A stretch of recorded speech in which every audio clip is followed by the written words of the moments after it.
Baik, kita mulai saja ya, lanjutkan materi kuliah antena reflektor sekarang. Saya akan cari dulu bahannya untuk masuk ke halaman antena reflektor. Oke.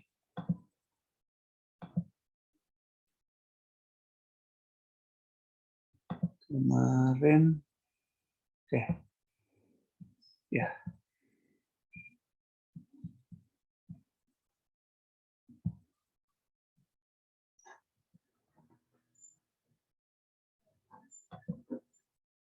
Oke, saya sharing screen sekarang. Share screen.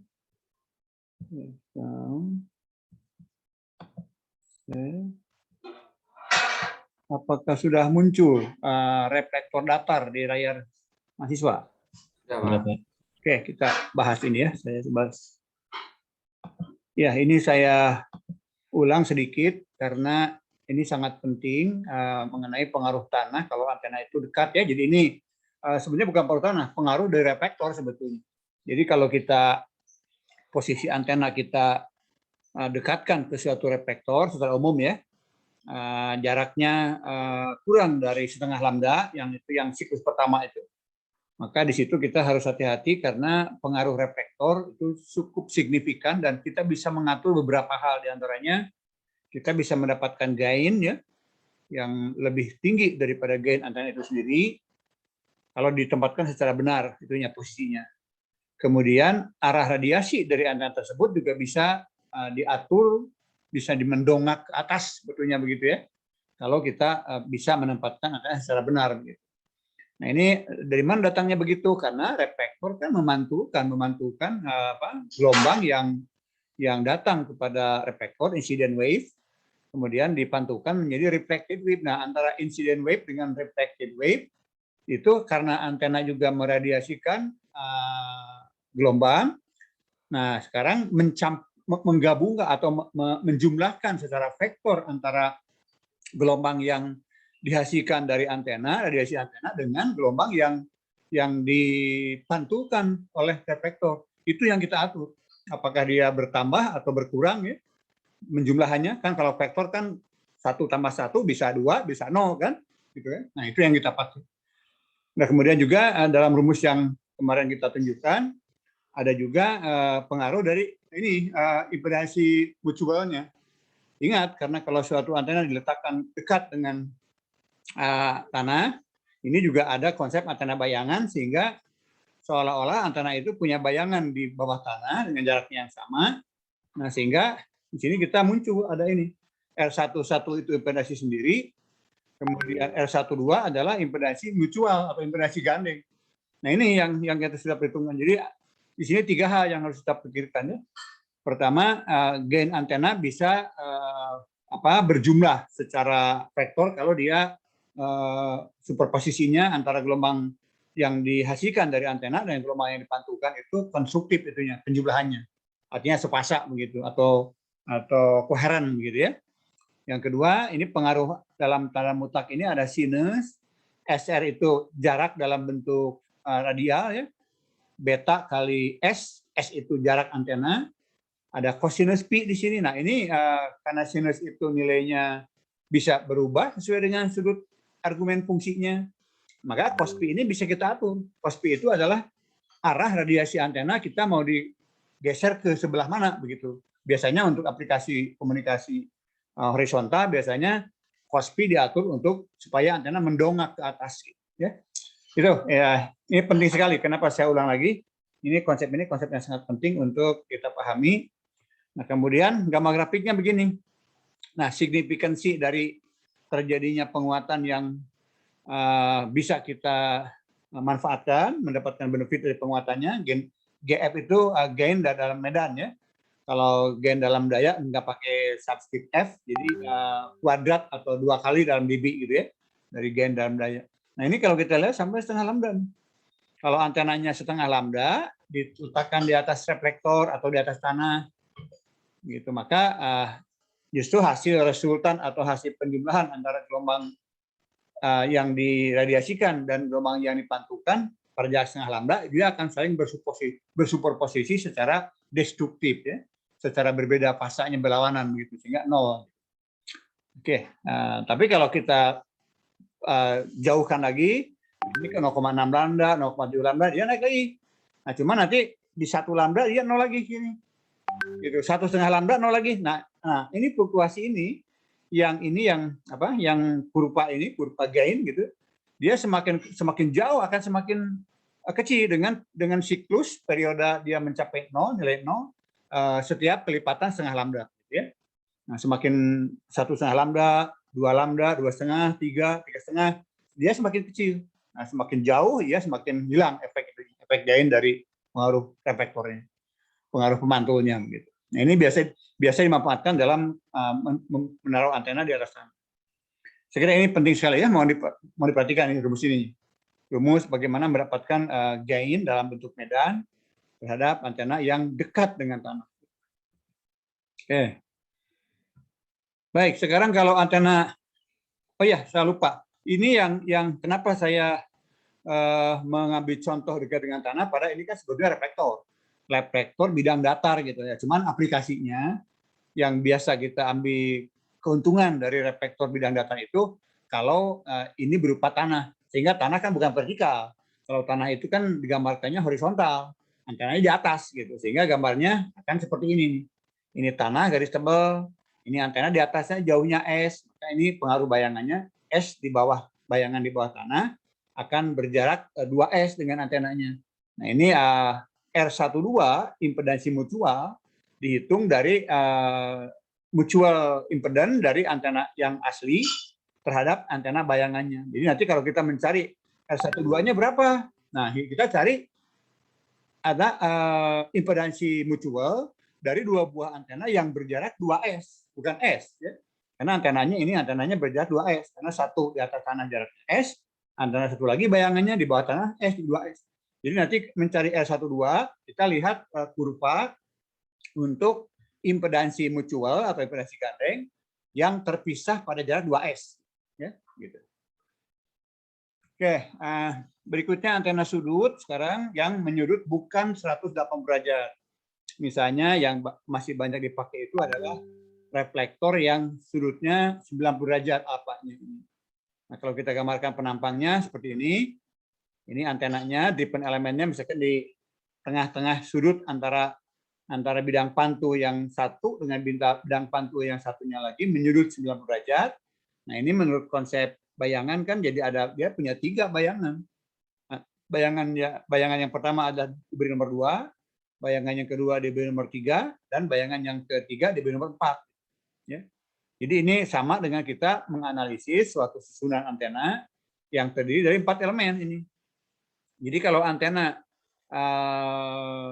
ditempatkan pada suatu bidang reflektor yang menyudut 90 derajat, itu akan sama atau setara dengan kita memiliki antena susunan yang terdiri dari 4 elemen. Ya. Ingat, di bab 2 kita sudah menganalisis ya, sudah mengkaji bagaimana susunan antena. Nah, cuman di sini bedanya dengan yang kita bahas di bab 2, kalau di bab 2 kan antena yang banyak kan biasanya kita jajarkan gitu, linear gitu susunannya itu. Nah, di sini kita susunannya berbentuk bidang. Jadi susunan antena ditempatkan membentuk bidang, satu di kanan, yang satunya di kiri, satu di atas, satu di bawah gitu. Bukan berjejer secara garis, bukan. Tentu ada caranya untuk perhitungannya ya. Nah, untuk menentukan di sini sudut alfa atau sudut reflektor dari bidang pantul, rumusnya ya tentu mudah kan, 180 derajat dibagi N gitu ya. Kalau N-nya 1 berarti bidang datar. Kalau N-nya 2 berarti ini sudut bidang pantulnya membentuk sudut 90 derajat. Kalau N-nya 3 bidang pantulnya membentuk sudut 60 derajat ya. Kalau N-nya 5 bidang pantul menyudut 30 derajat. Nah, nanti bisa kita hitung. Kalau saya tanyakan coba cari ini. Kalau misalnya bidang pantulnya datar berarti N-nya 1 kan? Kalau N-nya 1 berarti bidang datar pantulnya. Nah, alfanya di sini 150. Nah, bayangannya 1 kan? Gitu. Atau 2 dengan antenanya gitu. Nah, sekarang kalau sudut alfanya 90 berarti N-nya 2. Kalau N-nya 2 di sini bayangannya 4. Maaf, bayangannya 3 atau 4 dengan antena aslinya begitu. Nah, jadi hubungan antara jumlah bayangan atau jumlah total antena susunan yang terbentuk akibat refleksi, akibat antena bidang reflektor, ada kaitannya dengan rumus ini gitu. Ya, kalau N-nya 2, alfanya 90, ini jumlah antena susunan yang setaranya menjadi 4, 2N berarti. Nah, nanti silakan coba hitung, kalau misalkan N-nya 3, berarti alfanya 60 kan? Nah, kalau N-nya 3, alfanya 60, berapa bayangannya coba lihat sekarang. Sini, kalau N-nya 3, nah ini, oh iya, ini. Kalau N-nya 3 ini kan gini gambarnya kan. Sudutnya 60, ini. Bayangannya itu ada 1 antena aslinya, 2 bayangan dari 1 bidang pantul, nomor 2, nomor 3 bayangan dari bidang pantul yang satunya lagi. Ini ada yang antena ke-5, antena ke-6. Ada berapa? 7, berarti ada 8 ini. Sama dengan setara dengan 8. Ya. Kalau bidang pantulnya menyudut 60 derajat. Ya. Ini beberapa contoh untuk yang bidang sudut pantulnya 9 derajat, berarti kita bekerja pada 4 elemen, totalnya susunan. Nah, maka rumus yang tadi akan kita lihat dari, ini kan yang paling sederhana, bidang pantul 180 derajat kan, rumusnya begini. Nah, kalau bidang pantulnya menyudut bukan 180 derajat, bukan bidang datar, nah, maka contoh ini yang 90 derajat, kita akan mendapatkan rumusnya ini. Ya. Jadi karena dia punya 3 bayangan atau 4 buah antena, totalnya seolah-olah susunan, nah maka untuk menghitung gainnya, ini rumus penurunannya saya kira dihitung arusnya berapa, medannya berapa. Nah gainnya ini, gain dari medan adalah ini 2 dikalikan dengan akar, ini R11 impedasi sendiri, kemudian ini R loss ya. Kemudian di sini ada R14 dan 2R12. Nah, ini kalau kita lihat impedasi gandeng dari 1 ke 4 dan 2 kali 1, 2 artinya ini begini. Nah, ini 1 ke 4 membentuk impedasi gandeng, kemudian 1 ke 2 dan 1 ke 3 juga. Nah, cuman 1 ke 2 dan 1 ke 3 kan akan sama. Ya. Impedasi gandeng dari 1, 2 dan 1, 3 akan sama, sehingga dalam rumus dituliskannya ya 1 ke 4 beda, karena ini kan impedasi gandengnya bukan norma atau bukan tegak lurus kepada bidang pemantul kalau 1, 4 ya, tapi dia ada di balik titik verteknya ini. Jadi 1, 4 tersendiri, nah 1, 2 dan 1, 3 itu sama. 2 kalinya berarti. Nah, makanya rumusnya ini ya. 2R12 atau 2R13 karena 1, 2 dan 1, 3 sama. Ini gain akibat dari pengaruh impedasi gandeng terhadap gain. Nah, kemudian sudutnya sekarang di sini, ya. Sudutnya di sini ada cosinus SR cos P dikurangi cosinus SR sin P. Nah, sebetulnya di sini tadi kalau dibandingkan dengan yang hanya satu bayangan, yang ini ya, yang bidang pantulnya bidang datar, ini hanya satu variabel cos P saja, tidak ada sin P-nya begitu. Tapi dengan satu variabel cos P pun kita bisa mengatur kemana P ini akan diarahkan untuk supaya ini maksimum gitu. Artinya apa? Dalam tanda mutlak ini sinus dalam kurung SR cos P diset di nilai 1. Berarti SR cos P harus diset di nilai Pi per 2 ini. Jadi kalau SR cos Pi per 2, maka cos P harus Pi per 2 dibagi SR. SR adalah ini. 2 Pi per lambda kali jarak S-nya dalam meter. Gitu. Ya. Nah sekarang untuk yang bidang pantulnya 90 derajat, rumus gainnya ini. Jadi ada cosinus SR cos P sama dengan yang ini. Sama dengan yang bidang pantul 180 derajat. Tapi di sini minus cosinus SR sin P. Jadi lebih kompleks untuk menghitung sudut P-nya. Tapi di sini kita bisa lebih luasa untuk mengatur mau kemana kita arahnya gitu. Sudut P itu gitu. Sudut P dari mana datangnya? Sudut P itu adalah ini. Sudut P itu ada ini. Nah ini. Sudut antara bidang normal dari antena terhadap bidang pantul. Nah ini akan bergeser ke situ. Ini kalau dia tidak ada pengaruh tanah kan radiasi maksimum kan ke ini, ke sumbu ini kan, ke sumbu yang ada baris 1, 2 gitu. Nah kalau nanti kita atur supaya cos P-nya tertentu, maka kalau ingin cos P-nya sebesar ini, sebesar yang dikasih anak panah ini, maka radiasi akan mendongak ke sini, gitu. Bergeser ke sini, gitu, radiasinya. Tidak lagi tegak lurus kepada bidang pentul, tapi dia akan memiliki sudut tertentu. Itu sudut P ya, yang di sini. Ya baik yang di bidang datar pemantulnya maupun juga yang di bidang membentuk 90 derajat yang ini. Gitu. Jadi sudut Pi-nya bergeser sesuai dengan yang kita atur seperti ini. Oke, baik. Itu yang untuk yang bidang pantu menyudut 90. Sekarang kita lihat bidang pantu yang menyudut 60 derajat. Ya, kalau yang menyudut 60 derajat itu di sini berarti alfanya n-nya berarti 3 ya. 180 dibagi n, dibagi 3, 60. Bayangan yang terbentuknya ada 5 sehingga menjadi 6 totalnya.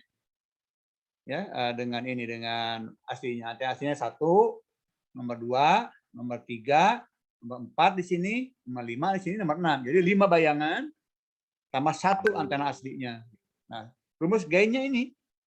Ya, rumus gainnya kalau kita lihat di sini yang atasnya kan selalu impedansi sendiri ditambah impedansi loss gitu, rugi-rugi antena, efisiensi antena. Nah, pengaruh gandengnya sekarang ini impedansi sendiri tambah impedansi loss ditambah ini 2 kali R14 ya.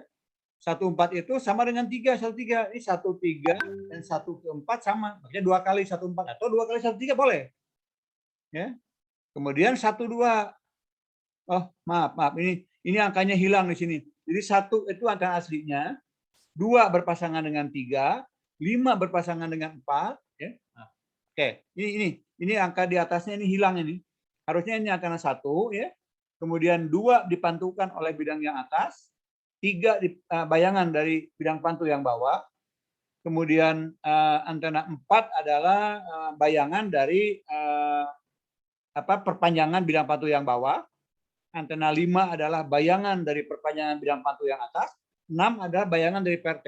Jadi khususnya gitu. 1, 2 di sini, 3 di sini, 4 di sini, 5 di sini, 6. Tapi kalau kita lihat 2 dan 3 itu sama. Ya. Dipantulkan oleh bidang pantulnya masing-masing. 4 dan 5 sama, yaitu sebagai bayangan dari bidang pantul perpanjangan dari bidangnya. 6 dari vertex. Sehingga rumusnya begini.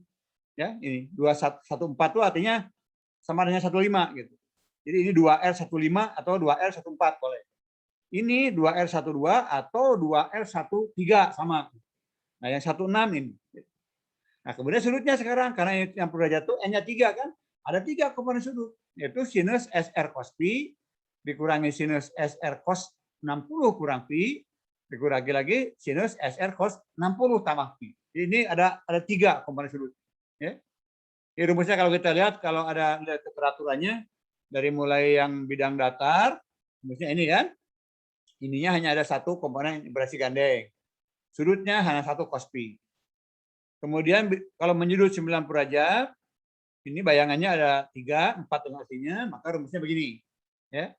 Ada ini, ada 1 aslinya, 1 loss, 1/4 dan 1/2, 1/3 gitu ini, atau 2 kali 1/2.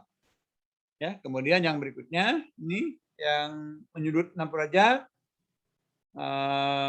gainnya, impedansi gandengnya ada 1/4 dan 1/5 sama, 2 kali 1/2 dan 1/3 sama, atau 2 kali 1/6. Sudutnya 3 kali di sini, cos Pi, cos 60 kurang Pi, dan cos 60 plus Pi. Oke, itu yang untuk yang sudut. Nah, ini gambar yang tadi, kalau yang sederhana tadi kan gambarnya ini, ya. Jadi dia kalau hanya bidang datar hanya 1 bayangan kan, dia akan bersiklus gainnya ke dari mulai maksimum 2 ini, 2 kali ininya, 2 kali apa 2 kali lebih tinggi gainnya. Artinya nama 2 kali itu 3 dB dalam medan, berarti nama 6 dB dalam daya begitu. Nah, tapi dia bersiklus di setengah lambda dia 0. Nah, untuk yang bidang datar, yang bidang patunya bukan bidang datar, perhitungan gainnya begini. Ya. Jadi kita ulang lagi di sini dari mulai yang bidang datar ini kurvanya.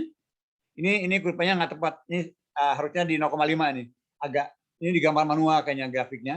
Ini harusnya kurva ini ke kalau dalam dB kan 2 kali benda itu jadi 6 kan? Ini di 6 dB kan? Kenapa 2 kali dalam medan jadi 6 dB? Karena 2 kali dalam medan itu menjadi kuadrat kan, 4 kali dalam daya kan? 4 kali dalam daya itu berarti 6 dB. 10 4 itu 6 gitu.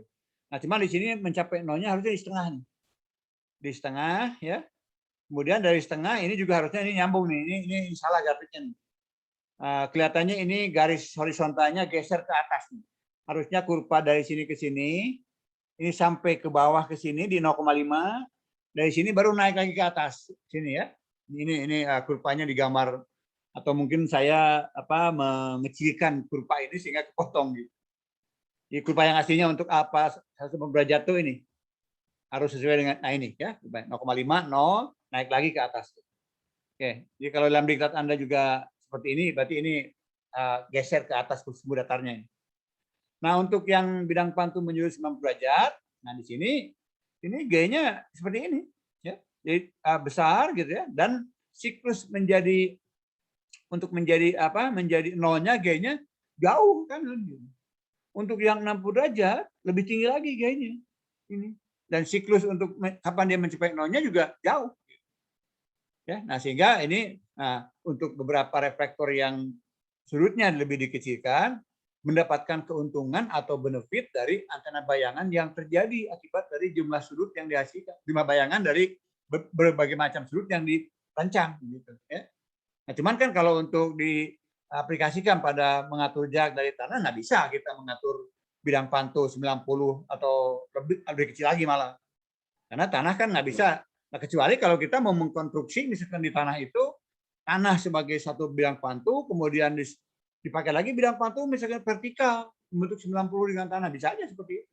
Ya, kita mendapatkan ini dengan salah satu bidang pantulnya tanah, yang satunya lagi bidang dinding misalkan yang dibuat dari tembaga misalnya sebagai bidang pantul yang saling membentuk 90 derajat dengan tanah, bisa aja seperti itu. Tapi jangan dipakai.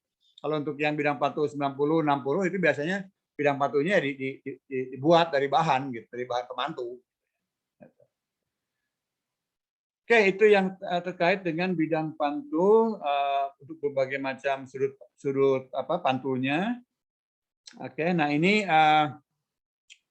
ini melihat dari impedansi antenanya ya, pengaruh impedansi mutualnya gitu. Ini sebetulnya diambil dari kurva-kurva yang kita sudah bahas di bab 2 tentang impedansi antena. Ya, untuk yang impedansi antena kan kalau 180 derajat berarti hanya satu bayangan, berarti kita bekerja pada jarak S di atas tanah dan S di bawah tanah. Yang 90 derajat berarti kita bekerja dengan 3 bayangan. Berarti ada impedansi gandengnya ada 1, 2, 1, 3 dan 1, 4. Ada 3 pengaruh impedansi gandeng. Yang 6 kan bekerja dengan 5 bayangan, impedansi gandengnya berarti ada 5 ya. Tapi yang 4 kan 2 sama, yang 1 beda gitu. Jadi 2 kali 1 2 1 3, kemudian 2 kali 1 4 atau 1 5, atau 1 4 tambah 1 5 itu kan 2 kali 1 4 1 6. Nah, ini impedansi pengaruh impedansi mutualnya seperti ini. Oke, nah ini untuk yang reflektor. Yang selanjutnya saya akan bahas jenis reflektor antena sudut yang 90 derajat itu yang paling banyak aplikasinya ini ya kan ya. Kalau ini kan yang digambarkan di sini bidang pantulnya berupa plat begitu ya. Jadi ini berupa plat kejal begitu atau lembaran plat begitu. Nah, tapi ada juga jenis antena yang berbentuk grid dan ini banyak dipakai. Nah, ini alasannya banyak dipakai begini karena ya ini sama aja dengan plat sebetulnya. Kalau bidang yang searah dengan layar laptop ini bidang 1, bidang yang ke depannya ini yang ke arah depan dari normal kepada layar laptop itu bidang 2 gitu. Nah, cuman ini digambarkannya oleh grid gitu. Nah, bedanya antara bidang pantul yang bersifat flat dibandingkan dengan bidang pantul yang bersifat grid gitu, itu secara karakteristik kemampuan memantulkannya tidak terlalu jauh gitu ya. Karena kan kalau contohnya misalkan di sini driven element atau antena yang disuplai atau yang dicatunya itu berbentuk dipol misalkan begini kan. Nah, ini kan radiasinya kalau dipantulkan oleh bidang pejal, bidang flat gitu, tetap saja yang memantulkannya itu artinya berupa garis-garis yang sesuai dengan orientasi dari dipol ini begitu. Nah, kalaupun kita membuat bidang yang pejal flat tadi diganti oleh grid, oleh beberapa elemen yang dibuat seperti ini, Nah, maka tentu ini kan akan memantulkan juga si antena yang berupa apa garis-garis ini, karakteristik kemampuan memantulkannya tidak begitu jauh, ya mungkin berkuranglah 10% barangkali gitu ya, gitu. Nah, cuman keuntungan yang didapat dari sisi non elektrikalnya atau mekanikalnya ini lebih ke arah mengurangi beban ya, karena tentu antena yang dipantulkan oleh bidang pantulnya flat dengan yang berupa grid ini akan ringan yang ini, karena bahannya kan lebih sedikit kalau berupa garis-garis begini kan, seperti contohnya antena Yagi gitu. Nah, kemudian yang kedua, kalau ini ditempatkan di atas pakai tower misalkan tinggi, ini juga keuntungan secara mekanikalnya itu lebih ke arah mengurangi efek dari angin gitu. Karena biasanya kalau antenanya tinggi kan perlu tower ya. Nah, tower yang kokoh berarti mahal. Nah, seringkali banyak aplikasi keperluan ketinggian antena itu dengan tower yang bahannya tiangnya itu tidak terlalu kokoh, mungkin diperkuat dengan kawat begitu, dibentangkan 3 kawat gitu ya, segitiga ke bawah gitu supaya diperkuat. Nah, tapi antenanya juga dikurangi bobotnya sekaligus dengan efek terhadap angin gitu. Ya, kalau ini berupa plat, berupa apa, pemantul berupa plat, berarti nanti efek angin kan akan signifikan. Tapi kalau berupa grid begini ya efek angin lebih kecil begitu. Itu kira-kira penjelasannya. Jadi antara kebutuhan elektrikalnya memang dikorbankan, ada sedikit berkurang kemampuan memantulkannya begitu. Tapi tidak terlalu apa, degradasinya tidak terlalu banyak gitu ya. Nah, tapi dari sisi kebutuhan lain secara mekanikalnya kita mendapatkan banyak keuntungan. Itu yang dimaksud dengan apa, membuat antena reflektor yang kejal bisa diganti oleh antena reflektor yang berbentuk grid. Oke, baik. Sekarang kita maju ke antena parabola. Ya. Antena parabola itu ininya kelengkungannya bukan mengikuti lingkaran ya, sehingga ya bola, kalau bola ya mengikuti lingkaran kan, penampangnya begitu, penampang kelengkungan disknya gitu. Tapi kalau parabola itu ada rumusannya, yaitu ini. Ya. Jadi parabola itu kalau kita ikuti kelengkungan dari ujung bibir disk yang satu ke ujung bibir disk yang di seberangnya, ini kelengkungannya itu bukan berbentuk lingkaran. Ya, kalau lingkaran berarti kan antena bola begitu. Nah, ini antena parabola itu ada faktor kosinus theta begitu. Jadi apa L di sini jarak ini sebentar. Ini L berarti jarak dari ini kan R ya. Ini F itu adalah titik satu atau titik radiasinya di sini. Kemudian iya L itu ini diameternya gitu ya. Jadi dari ujung yang tepi disk ke ujung tepi yang seberangnya itu 2L gitu. Jadi L itu adalah jarak dari radiatornya, dari titik pusatnya ke ujung bibir disknya, parabolanya begitu. Ini mengikuti kelengkungannya seperti ini. 2L sama dengan R1 tambah cos theta. Kalau lingkaran atau bola kan apa di sini kan 2L, R dengan L sama gitu. Jadi ke sini R, ke sini juga R gitu. Jadi ini 2L sama dengan 2R gitu. Tapi ini karena kelengkungannya parabola, maka hubungan antara 2L dari ujung atas sampai ke ujung bawah itu 2L mengikuti ini rumus ini R1 tambah cos theta. Sehingga kalau kita pecahkan persamaan itu, maka R-nya adalah 2L dibagi 1 tambah cos theta. Nah, theta artinya sudut ini, sudut antara ini. Sudut antara yang dibentuk antara apa pantulan-pantulan dari bibir permukaan disknya ya, dengan garis yang menghubungkan antara pusat radiasi terhadap pantulannya itu sendiri, gitu, tetanya itu. Ini beberapa kemungkinan yang apa membentuk rumus ini, bisa ada beberapa di sini. Ya, kalau ini yang pemantul, kemudian ini yang direktif, ini direktrik ya, ada pemantulnya bilang depannya ada data juga. Nah, kemudian ini aperture-nya bisa dirumuskan seperti ini ya. Ini beberapa rumusnya sama semuanya. Rumusnya mengikuti aturan ini semuanya. Jadi 2S sama dengan R dalam kurung 1 tambah cos theta. Nah, ini kita lihat bagaimana hubungannya dengan gain nanti. Jadi kalau kita teruskan nanti di bagian belakang nanti saya taruh dulu ya, saya taruh dulu rumusnya di belakang. Ini saya akan jelaskan dulu beberapa kemungkinan bentuk-bentuk generik dari parabola. Ini parabola yang berbentuk penampangnya lingkaran seperti ini. Jadi kalau dilihat dari kanan, ini penampang ke arah cross sectionnya akan bentuk lingkaran, tapi penampang ke arah pemantunya, kedalamannya membentuk parabola. Jadi maksud saya gini, kalau dilihat dari kanan, kita melihat penampang yang normal kepada mata kita itu lingkaran. Tapi ini yang ke dalamnya untuk memantukannya ke arah dalamnya, ke cekungan dari parabola itu membentuk bukan lingkaran, tapi bentuk parabola. Bentuk lain ini kita menyebutnya paraboloid ya. Paraboloid itu malah yang paraboloid itu ini.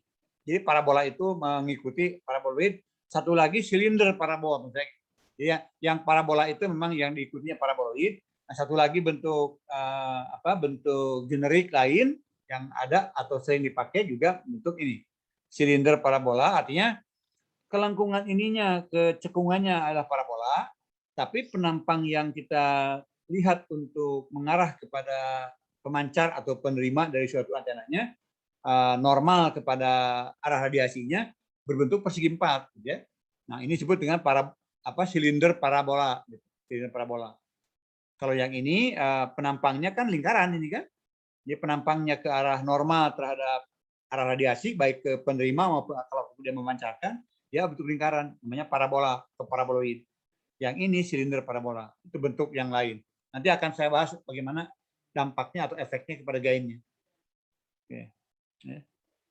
Nah, ini untuk yang paraboloid tadi diteruskan, kalau rumus kelengkungannya ini ya, 2L sama dengan R dalam kurung 1 lambang zeta. Nah, sekarang kita lihat analisisnya di sini untuk melihat ini. Bagaimana, nah ini kan perteknya nembus kan?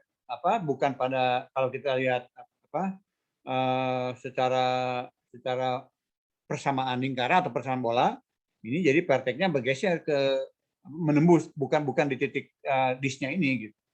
Tapi dia di titik A ini gitu untuk perteknya kalau mau dilihat. Nah, sehingga di sini kalau kita lihat misalnya contoh kalau kita setting di jarak A ke F 2 lambda ya. Maka jarak O ke ini O sama O aksen itu ini, O yang bawah, O aksen yang atas gitu.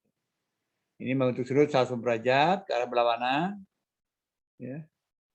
Kemudian kalau kita set misalkan jarak AF-nya 0,3 lambda, maka jarak dari O ke O aksen akan membentuk ya hubungannya dari sini dari 2L sama dengan R 1 tambah cos theta akan menghasilkan beberapa kemungkinan ini. Selanjutnya, nah untuk supaya kita set menjadi parabola itu, kan parabola itu modifikasi dari lingkarannya dengan faktor 1 tambah cos theta gitu. Nah, sehingga yang dipakai kebanyakan seberapa cekung atau seberapa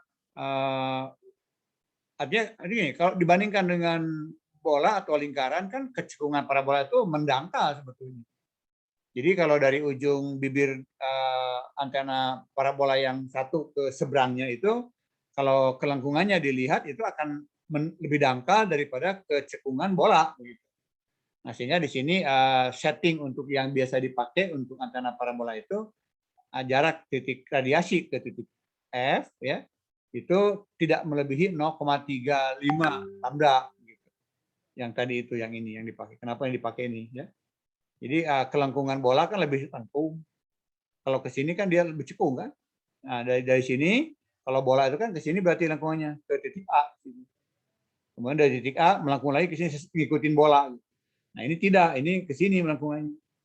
Nah, ini biasanya dipenuhi untuk jarak AF di sini di set di 0,35 lambda. Yang biasa dipakai untuk merubah kelengkungan atau kecekungan dari disknya gitu. Oke, nah ini untuk ilustrasi terhadap radiatornya begitu. Untuk iluminasinya atau radiasinya dari radiator, itu juga jaraknya. Jadi kalau kita udah mengeset misalkan ini 0,3 lambda yang lazim dipakai, nah maka di mana kita menempatkan radiatornya? Pada jarak berapa dari titik ini? dari titik dari titik prakteknya gitu. Nah, biasa kita beberapa kemungkinan yang kita bisa set adalah menjauh ya dari titik bola ini agak jauhkan, atau kita mendekat gitu. Mendekat ke ini mana yang lebih nanti efektivitas pada daya pantunya. Oke. Nah, ini beberapa hal yang biasa digunakan untuk menentukan berapa jarak dari radiator atau di mana kita menempatkan radiator, berapa jauh radiatornya atau antena yang sebagai driven elemennya ya, sebagai pemancarnya begitu, ya, antena yang meradiasikannya relatif terhadap bibir atau permukaan disk parabolanya. Ini beberapa hal yang harus kita lihat. Saya mungkin penurunan rumusnya nggak perlu dijelaskan secara satu persatu, tapi di sini akan saya tunjukkan ya. Ini beberapa kemungkinan kita naruh radiatornya. Apakah kita berbentuk dipol atau bentuk antena horn ya. Nah, ini beberapa kemungkinan di sini. Ini yang gambar yang kiri sama tengah sama. Kita taruh di suatu jarak tertentu dari antena dari bibir parabolanya. Ini menggunakan dipol, kemudian yang ini menggunakan horn. Tadi jaraknya saya lihat untuk ini ya bisa menggunakan ini konsep yang apakah kita jauh atau dekat begitu. Nah, kemudian yang satu lagi ada juga offset namanya. Kalau offset itu si radiatornya tidak ditempatkan pada pusatnya, pada pusat parabolanya. Tapi kita ditempatkan di bawah. Artinya apa? Artinya sinyal yang dipantulkan tidak terhalang sama sekali oleh radiator gitu. Nah, tentu kan ini sinyal yang dipantulkan kan akan kembali ke arah sini, ke arah datangnya dari gelombang dari radiator begitu. Untuk yang ini. Nah, ini kan kalau gelombang yang radiasinya ke arah langsung lurus ke sini, pantulannya kan nabraknya ke sini, kehalang oleh ini gitu. Ya. Nah, untuk ini tidak digambarkan pantulan dari titik tengahnya, dari sumbunya nggak digambarkan, tapi kalau kita lihat kan pasti kalau antenanya dipol kan radiasinya omni kan, artinya ada berkas yang mengarah lurus ke sini. Pantulannya pun di sini. Artinya apa? Ini menurunkan efisiensinya turun karena ada sebagian berkas yang terhalang oleh dirinya sendiri gitu ya. Nah, sedangkan untuk menghindari ini juga sama gitu. Nah, untuk menghindari hal itu ada teknik yang dimana radiatornya ditempatkan menyudut dengan pantulannya gitu. Nah, sehingga ini kalau ini ditempatkan di sini, maka berkas utama main beam kan di sini, di tengah sini kan. Gambarnya begini. Berkas utamanya seperti ini, nah maka berkas utama tidak terhalang. Ya mungkin kalau radiatornya ada yang ke sini ya bisa aja ini terhalang, tapi yang terhalang di sini bukan pada berkas sumbu utamanya. Tapi udah ke pinggir ini. Kalau udah ke pinggir kan walaupun dia ada efisiensinya turun tidak seberapa berpengaruh kepada efisiensi gain antena. Itu beberapa penempatan untuk menempatkan radiator. Nah, kemudian ini untuk menghitung antena kembali lagi ke parabola ya, karena parabola itu banyak dipakai. Tadi kita menurunkan rumus ini yang kembali ke belakang. Nah, rumus yang ini, rumus kelengkungan parabola itu diatur oleh equation ini ya, R sama dengan 2L 1 tambah cos theta atau 2L sama dengan R dalam kurung 1 tambah cos theta. Nah, ini kita kaji sekarang di sini. Nah, ini ya dengan menggunakan konsep bagaimana garis-garis ini akan menghasilkan pantulan. Jadi di sini ada U itu intensitas radiasi ya. Kemudian kita lihat di sini persamaan equation dari U diturunkan kepada ini kalau variabel jarak dari ini sumbu Y gitu. Ini sumbu X dibikin koordinat kartesian, ini koordinat bola yang ini. Nah, kita di sini diturunkan secara langsung dari persamaan kelengkungan dari ini, kelengkungan dari disknya gitu, dari bidang pantulnya. Nah, kita masukkan lagi rumus ini, R sama dengan 2E dibagi 1 tambah cos theta. Kita menggunakan rumus radiasi hubungan antara radiasi terhadap theta. Ya. Jadi kalau tetanya ini ditaruh di sini, maka bagaimana radiasi yang di pusat theta semakin 0 kan di pusatnya kan, main lobnya. Semakin besar theta berarti semakin ke pinggir kan? Ini.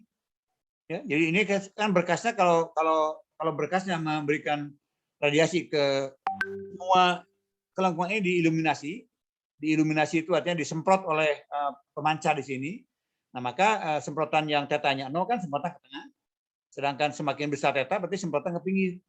Nah, ini kita turunkan di sini. Bagaimana pengaruh intensitas terhadap perubahan dari d tetanya begitu. Dengan menggunakan kelengkungan ini, kelengkungan parabolanya ini. R sama dengan 2E dibagi 1 theta. Ini diturunkan seperti ini. Nah, hasilnya ini masa kok menghalangi. Ya, ini rumusnya ketutup ini, bagaimana saya ngegeser ini ya. Nah. Oke, saya geser. Oh, ini. Oke, nah ini ya. Ini kalau kita lihat antara medan ke theta dan medan ke pi-nya, ini pi-nya tulisnya O gitu ya. Perbandingan antara medan theta medan t-nya mengikuti ini juga. Jadi akar 1 tambah cos theta bagi 2 gitu. Nah, ini terus kita untuk parabola kita teruskan hitung.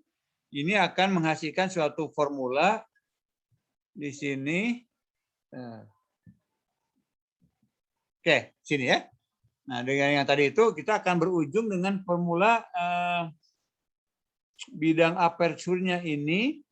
Saya akan tunjukkan saja hasil akhirnya itu.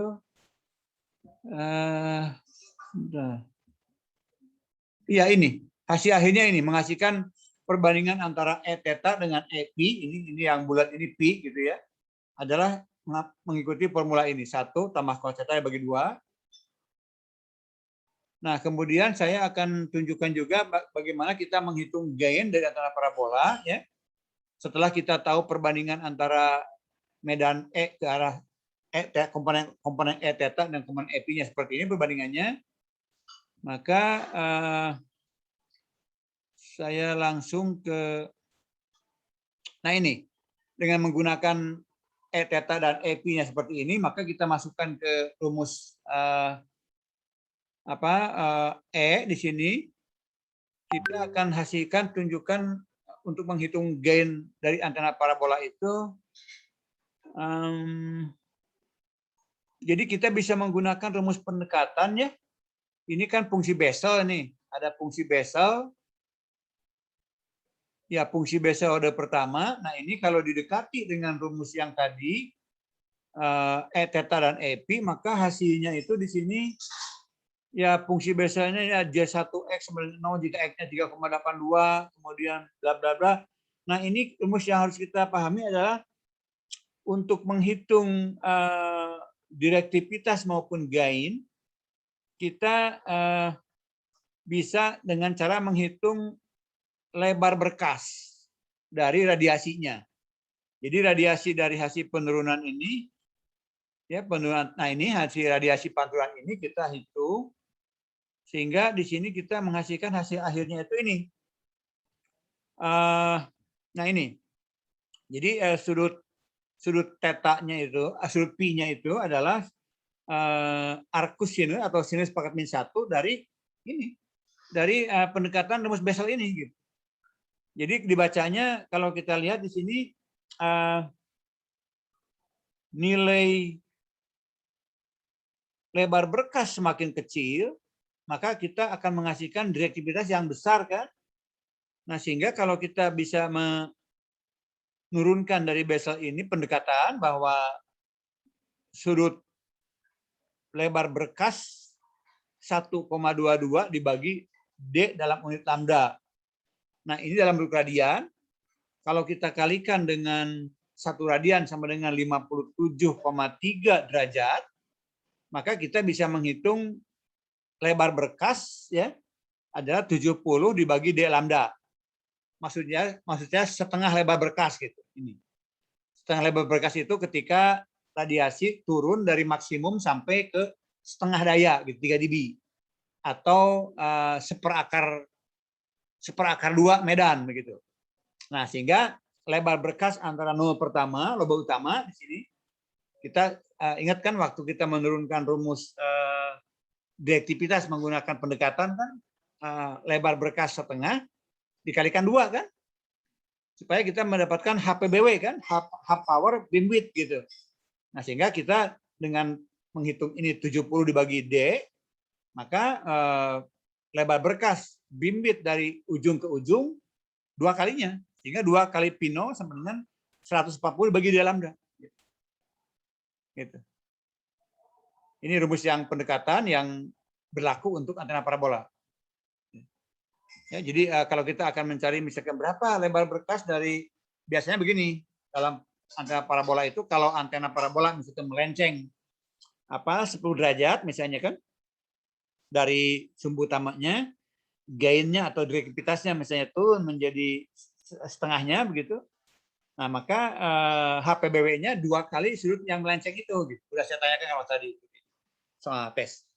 Jadi kalau antena parabola bergeser atau melenceng 10 derajat, berarti HPBW-nya 2 kali 10 derajat kan. Nah, 20 itu bisa didekati dari rumus ini. Yang 20 derajat itu tadi adalah 140 dibagi D dalam unit lambda. Gitu. Oke, nah kemudian satu lagi tadi yang saya sebutkan kalau silinder parabola ya. Nah, untuk silinder parabola ini bentuk generik dari parabola. Nah, rumusnya ini. Jadi supaya kita bisa membedakan dengan rumus yang parabola berbentuk penampang lingkaran, ini 140 dibagi D lambda. Untuk yang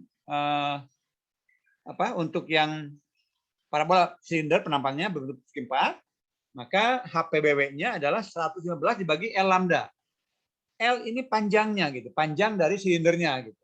Ya kalau yang lingkaran tadi kan ini yang penampang lingkaran kan ini nggak ada, ya ini langsung aja D gitu. Ya, diameter dalam lambda gitu. Nah, sedangkan yang ini kita tergantung kepada L.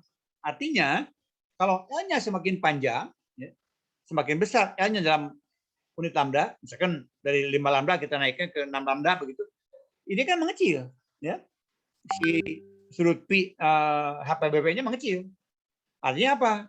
Semakin panjang antena ini, antena parabola silinder ini, dia akan semakin sempit HPBW-nya.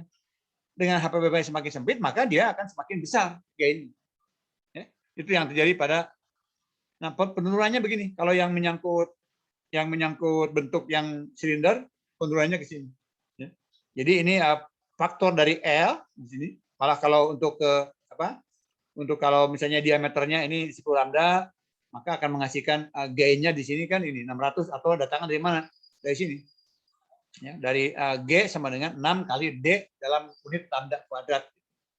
Nah, karena ada faktor L di sini, L panjang silindernya, maka di sini kita jatuhkan. Ya, 12,6 kali L lambda kuadrat. L dalam lambda adalah panjang dari sisinya, panjang dari ini, panjang dari silinder ini.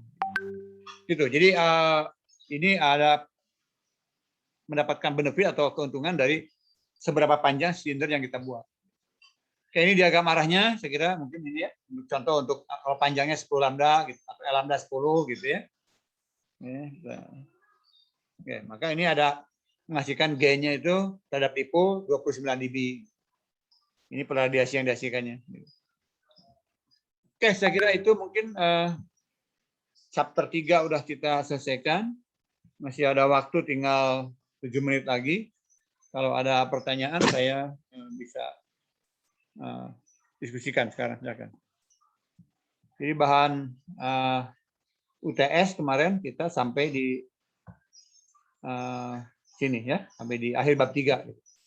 Bahannya udah saya unggah ke EduNext. Silakan kalau ada yang bertanya. Pak, untuk antena bayangan tadi tuh kira-kira bisa samain sama antena array nggak? Soalnya kan sama-sama ningkatin gain juga.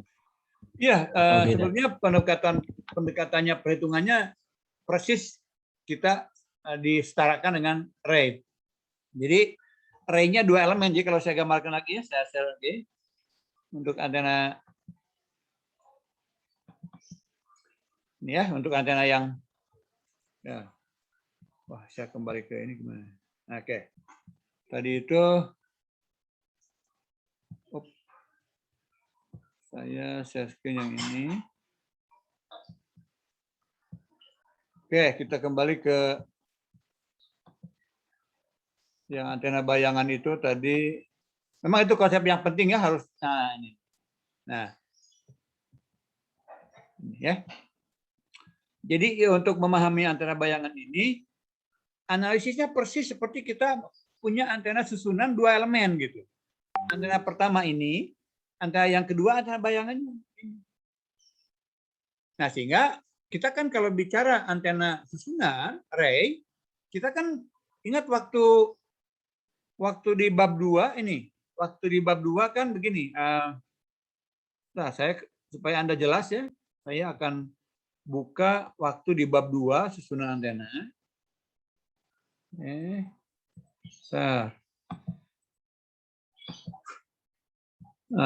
Bab 2 ini share-nya berarti sudah muncul bab 2 belum di screen? Udah, Pak. Nah, ini kalau kita ingat, nah ini kan antena 1 ini, antena 2 ini. Nah, di sini pun kan kita jelaskan bahwa kalau antena 1 radiasinya berbentuk bola, karena ini kan susunan isotropis kan? Ini susunan isotropis. Ingat, isotropis itu radiasinya bola. Jadi di sini antara radiasi bola gitu. Di sebelah kanan radiasi bola. Nah, kalau ini diatur jaraknya D-nya lambda per 2, artinya kalau disetarakan dengan tadi, jarak dari antena 1 ke titik pantul, tadi kan pantulan. Ini kan antena susunan real kan? Bukan pantulan ini. Kalau ini kan antena 1 di sebelah kiri, antena 2 sebelah kanan, jaraknya lambda per 2. Nah, ini kan 1 menghasilkan bola, antena 2 menghasilkan bola. Begitu digabungkan, hasilnya kan ini. Bentuk angka 8 kan? Gitu. Ini konsep yang sangat mendasar untuk bagaimana kita menjumlahkan secara vektor radiasi dari dua antena gitu. Ini real dua antena, bukan bidang pantul gitu. Nah, bedanya dengan yang tadi, dengan yang konsep pantulan tanah ini mana tadi?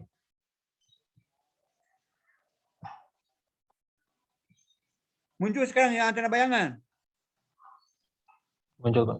Nah, ini antena satunya antena real, antena duanya antena bayangan.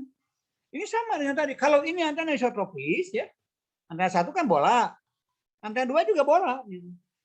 Nah, tinggal tadi itu ini jaraknya S ke bidang pantul, S dari bidang pantul ke bayangan, berarti 2S ini. Dari antena real ke antena bayangan 2S. 2S tadi itu kalau disetarakan dengan yang tadi, ini di set di lambda per 2 gitu. 2S lambda per 2 berarti S-nya kan lambda per 4 kan? Makanya menghasilkan rumus ini. Gitu. Ya. Jadi ini nah nanti kalau ingat juga dalam konsep susunan, kalau kita yang disusun bukan antena isotropis, misalkan antena yang punya dari situ tuh, ingat pola perkalian diagram. Jadi perkalian diagram itu mengatakannya begini, kalau kita punya susunan antena yang bukan isotropis, kita hitung saja radiasi akibat dari susunan isotropis, ya, nanti kalikan dengan radiasi antena yang kita susun. Itu konsep perkalian diagram. Ya. Itu penjelasan konsep. Jadi analisisnya sama persis. Kita konsep bayangan seperti ini dengan seolah-olah kita punya dua antena yang kita susun. Jaraknya ya ini jadi 2S kan. Gitu.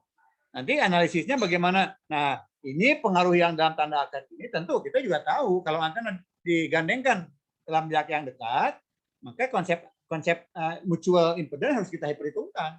Ini akibat dari konsep mutual impedance. Ini yang dalam tanda mutlak ini akibat dari penjumlahan resultan vektor.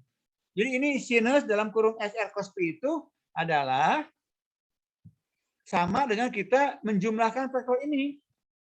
Menjumlahkan, nah ini. Sama dengan menjumlahkan yang ini. Gitu. Antena 1 dan antena 2 kita jumlahkan. Cuman di sini kita waktu menghitung menjumlahkan antena ini ya angka 8 begini, nah kita mengasumsikan bahwa impedasi gandeng ini kita abaikan gitu. Ya. Impedansi gandengnya kita abaikan, seolah-olah kita bekerja tanpa ada impedansi gandeng di sini. Kalau yang antena bayangan tadi, ya kita memperhitungkan impedansi gandeng. Makanya muncul impedansi gandeng muncul di sini. Munculnya di ini. Munculnya di sini, di antara akar ini. Oke, udah bisa dijawab pertanyaan tadi? Ya Pak, makasih Pak. Oke. Masih ada pertanyaan atau silakan. Nanti ujian tengah semesternya hari Selasa biasa aja ya, kita bagikan soalnya di grup WhatsApp kuliah. Kemudian Anda menulis jawabannya di kertas kosong begitu. Lalu dipoto atau di scan gitu, dikumpulkan lewat Google Form dengan asisten.